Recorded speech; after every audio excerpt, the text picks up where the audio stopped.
I don't consider them a partner. I don't consider them, they're not social friends. I'm not looking to make judgments about their soul. I just want to make sure that they do what they're required to do. David Axelrod on Meet the Press yesterday hitting the unfriend button on BP. It's Get Tough Week on BP. Top Line begins right now.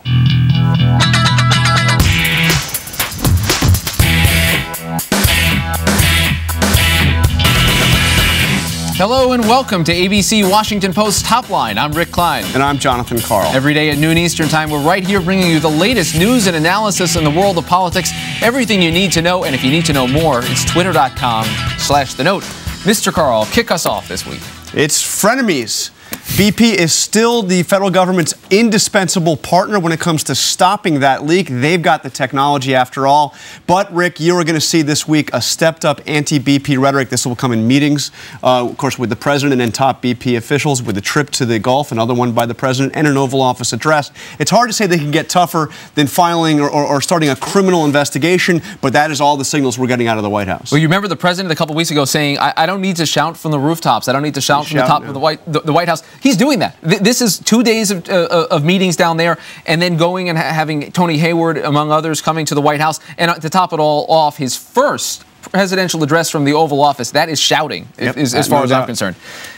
Next up, Oil Week. It is not just the president who is getting into the BP action. All across Capitol Hill, we're going to see executives from oil companies in for sharp questioning. And then, of course, the big one is going to be Tony Hayward on Thursday. Tomorrow is going to be the whole panel of executives. They always love that moment where they all stand there and look like they're under investigation for something. Tony Hayward, though, I think is going to be the highlight. This is a guy that has become the public face, obviously, of BP, but also of this bad side of BP with those commercials that have been widely panned. Yeah, no doubt. And this is happening on the backdrop of also legislation moving through the Congress. Now, certainly this idea of having a cap on the damages that BP would pay, that's going to go away. And also, Congress is going to push very hard on this idea of setting up a $20 billion or however many billions of dollars escrow account to pay for these damages. This is, as I said, Get Tough Week on BP at the White House and up on Capitol Hill.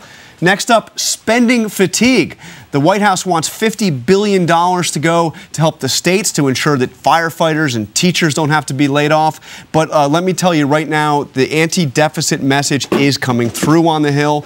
Members of Congress, including conservative Democrats, are saying that we don't want to spend money unless we actually have a way to pay for it. And what's interesting now, Rick, is watch for this idea of tapping into unspent stimulus funds, something that the White House had absolutely ruled out, gaining traction among some Democrats. This is a major cultural shift on Capitol Hill. It's just been the easiest thing in the world to pass things like unemployment insurance, doc fix, little job measures, and oh yeah, we'll pay for it some way down the road. President Obama saying we want this money. He also says, gets serious about the deficit. They have taken the latter advice and not the former, and that's a problem as we try to climb out of this economic hole that we're in. And finally, the Kennedy files. More than 2,000 pages of once secret files from the FBI are out today about the late Senator Ted Kennedy, and most of it, from our initial look at it, is death threats. Just pure and simple. A lot of hate was out there. Chappaquiddick haunted this man until the day that he died, and you saw just threat after threat, some of them credible, some of them not, emerging. The FBI ended up having to look into.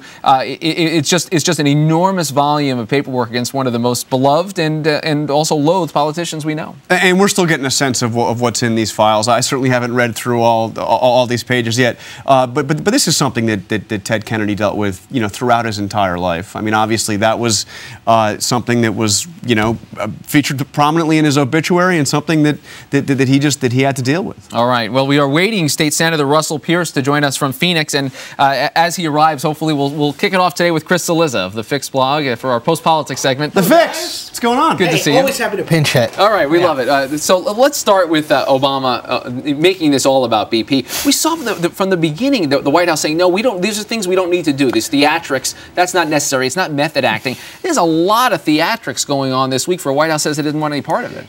He, the president, I think is uncomfortable doing these sorts of things. I always go back. I hosted some forums, and there was one in Iowa during the presidential campaign. There was one in Iowa in which a young woman stood up and very emotionally said, "My father was deported. We need to change an immigration policy." And I was thinking to myself, gosh, this is kind of an interesting moment. Let's see what he does. Now, this was young candidate Obama, not President Obama, but he stood about where he was, away from her 20 feet or so, and gave a very clinical answer about immigration. Now, I was thinking to myself, you know, if that was Bill Clinton, he would have waded into the crowd, hugs. And I think Barack Obama views those things as false. He views those things, to your point, Rick, as sort of method acting. He's not going to do them because they won't get at the problem. The issue is, some of politics, maybe a lot of politics, is perception. You need to look like you care. You can't look like you are being clinical and well, we've got this expert and this expert and this expert. I think they've finally come around to that, but it is not in his nature. I think he resists these sorts of things in the same way he resists talking in sound bites. He just doesn't like it. He doesn't like that element of politics, and he has a record that he can point to. He says, oh, it's worked pretty well for me at this point. I'm the President of the United States and I'm in my 40s. So, but I think it's hurt him in this regard. He's also now in his 40s in terms of his approval rating. So look at that segue. Well done. Jeez. But what is he going to try to accomplish? I mean, there's clearly frustration at the White House that all that really matters is whether or not they can actually deal with the problem. You know, this messaging stuff they've seen as secondary. So what does he try to accomplish? I mean, I think he goes down. He's spending several days as opposed to kind of in and out. I think he goes down to show this is the thing I am paying attention to. I think you see more of a human face to the oil spill. You see him meeting with more kind of, for lack of a better word, average people rather than just kind of elected officials and that sort of thing. I think they want to try and show by word and by deed that he is out doing everything that he can. Now, to your point, John, and this I think is the central point, that damn pipe is still leaking. That image isn't going away. The images of the birds and those sorts of things covered in oil isn't going away. And that's where the rub of it is. He can go and say and do everything right, and you could argue they've largely done that. You disagree kind of in terms of tenor and tone of what they've done so far, but they've done a lot. And his numbers on this issue, the Washington Post ABC poll showed, are not particularly good. And in my opinion, won't stop getting worse until we see that pipe stop leaking. Yeah, that's right. I mean, and it's hard to argue that anything that he's doing in terms of these meetings are going to change the facts of that on the ground. And the other side of it is, this is exactly the narrative that they've been arguing against. It seems to me that you begin to play into that storyline when you acknowledge, well, now we're getting tough. Now we're separating ourselves from BP. Forget what happened before. You're acknowledging this is 2 months into this. Yeah, and no White House, obviously. One of the fun things about covering politics is politicians almost never will admit that they're A, wrong, or B, that they have ever changed their approach strategically to anything, that this is just a consistent, but yes, clearly this is a reaction to the fact that the way in which they were approaching it, and you could go all the way back to him going out to San Francisco and raising money for Barbara Boxer while the pipe was leaking. It came in for a lot of criticism from Republicans, that until now, or until last week maybe, they had not handled it properly. Too much presidential press conference answering questions about BP, not enough down there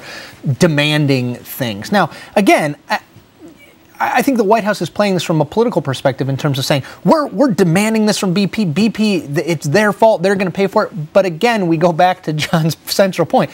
The pipe is still leaking. BP is clearly trying for their own interests to stop it from doing so, as is the White House. And until that stops, I'm not sure all of the strategy and all of the tactics that we see going on right now, they may matter at the margins, but as long as the pipe is leaking, I don't think it changes the fundamental dynamic of what we're looking at. Before we let you go, I want to get you on the midterms. Sure. Sharon, this is kind of like the coming out party for Sharon Angle this week. Yeah. You know, now that she is the Republican nominee in Nevada, she's in New York today. She's going to come down to Washington. I've noticed that her website has now been scrubbed of any of her positions. They're no longer there. No positions. Yeah, I mean, that's the way to win in this environment. I mean, the only thing that's left on the website, this is true, as you well know, is the thing you click to give money to her campaign.